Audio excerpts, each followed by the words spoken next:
What's up, Zing? Come here. I just want to feel your face. Wait. Why you going away?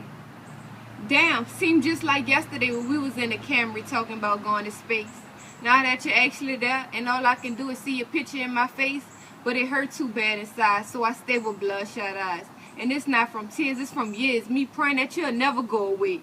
And I know I saw your obituary, but I swear that's not your face. I remember riding in a limo right behind you, but I knew what was in that hearse was a briefcase with nothing but dead presidents. Cause everything you touched, I swore you could create. Your brains, your style, everything I knew would drive them hoes wild. But brother, it's funny how all those females that was at your casket claimed to be with you, but I knew what was really happening. When I looked at your face in the casket, you seemed so peaceful, but I swear I didn't want to believe it was you. Now every time May 4th come around, I gotta think about how God came and got you off the ground. I remember the feeling like yesterday when my body lifted to the sky, but all of a sudden it got black and some lady yelling for me to stay awake. Then how the pain started to fade away. I know paradise far away, but brother, I'll do anything just so you could be here, cause I don't deserve to live.